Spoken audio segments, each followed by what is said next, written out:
Vamos analisar o evento da queimadura do paciente por superaquecimento da maca cirúrgica. Paciente de 36 anos sofreu queimadura de 2º grau nas nádegas e nas pernas durante procedimento cirúrgico de desvio de septo após a maca superaquecer. Vou abrir parênteses para evento com mantas e colchões térmicos. O paciente teve queimadura de 2º grau. O evento aconteceu em dezembro de 2023.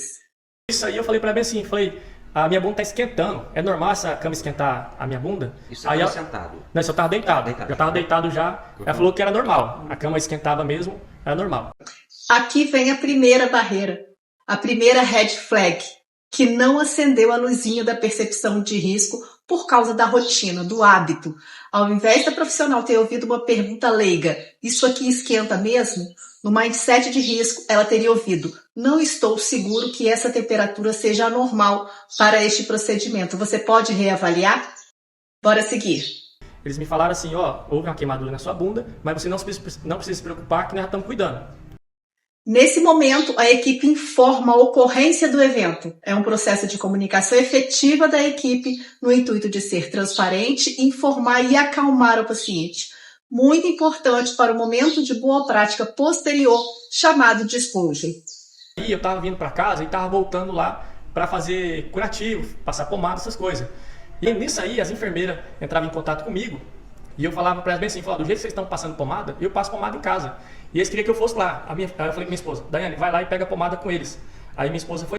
Essa fala remete à continuidade do cuidado fornecido pela instituição que não deixou de acompanhar o paciente. Percebam que ele fala que as enfermeiras ligavam para ele para dar continuidade ao tratamento da ferida e dos curativos. Nesse ponto, o paciente abandona o tratamento.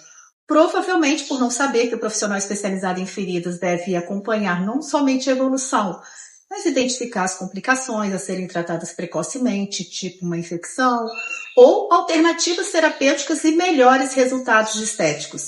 Seu marido, para continuar, nós não podemos arrumar pomada. Seu marido, para continuar, tá vindo aqui, é para ele pegar e esquecer advogado. Nisso eu já tinha passado pro meu advogado, né? Tipo assim, o caso que já tinha acontecido e tinha falado para ela entrar em contato com o meu advogado, né? Porque eu não ia fazer cirurgia para ver o que eles poderiam fazer, né? E conversando com o meu advogado.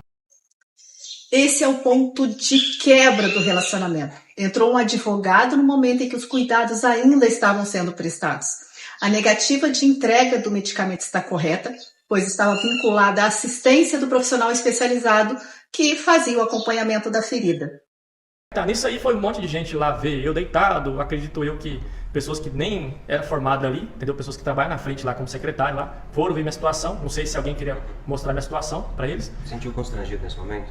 Olha, eu falava pra você, não é muito legal não, mas... Mas na frase, acredito eu, é uma suposição que ele parece aí não ter provas.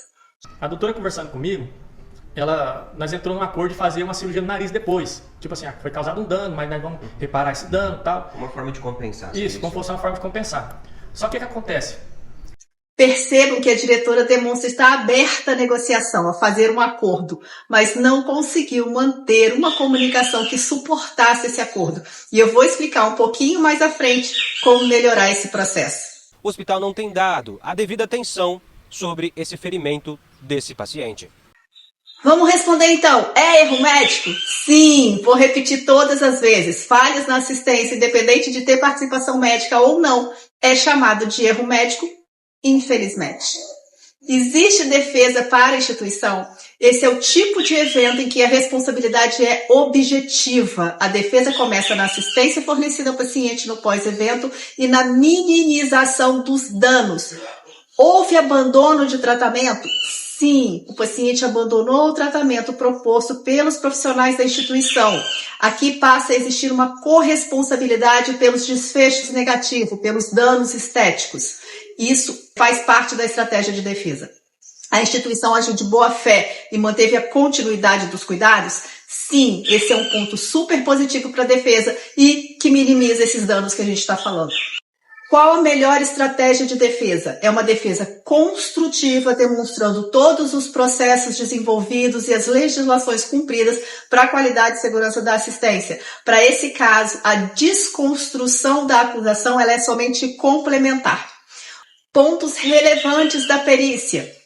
O procedimento estava corretamente indicado. Os equipamentos utilizados eram indicados para o caso. A manutenção preventiva do equipamento estava em dia. Se não tiver, vai configurar negligência de gestão. E o laudo da engenharia clínica sobre o tipo de defeito tem que estar lá no processo. Outro ponto importante foi aquele que relatei lá no início. A mentalidade de risco diante da incerteza da temperatura deveria ser checada. Por fim, a necessidade de notificação do crime na delegacia. Analisar eventos é uma ciência embasada em evidência e não em opinião e achismo. Para essa resposta, eu vou dar minha opinião. É um direito do indivíduo buscar os meios que ele entender necessários, mas uma instituição que foi transparente, manteve a continuidade da assistência, a continuidade do cuidado, se colocou à disposição e tentou fazer um acordo em razão de uma falha de um equipamento, merece responder por crime? Além de já estar respondendo no âmbito civil? Eu sempre acho que quando usamos armas em demasia, o outro lado passa a criar suas próprias armas também, e na mesma proporção. E aí todo mundo sabe qual que é o resultado disso para a sociedade. Pontos de melhoria pós-evento. Para a instituição, a existência do disclosure multiprofissional bem estruturado auxilia na confiança do paciente em relação aos eventos ocorridos. A participação do assistente social no acompanhamento do caso, que necessita de uma continuidade de assistência. Esse profissional sempre me auxilia no desdobramento das estratégias e tem grandes resultados. Ainda para a instituição, ao tentar acordos, sempre entre advogados. Esteja munido da jurisprudência e das decisões judiciais, fazendo por escrito o que foi ofertado e a razão dos valores baseados nos julgados. Profissionais, a cada contato, evolua no prontuário do paciente tudo o que foi conversado. Nem vou falar de descrever os tratamentos, porque já falei até de anotar cada telefonema e mensagem no prontuário, não preciso falar do resto, né? Pacientes e advogados, não interrompam a assistência antes de finalizá-la. Mais do que ninguém, as instituições têm interesse pelo melhor desfecho. Não criem barreiras ao cuidado centrado no paciente. Não vale a pena, nem mesmo financeiramente.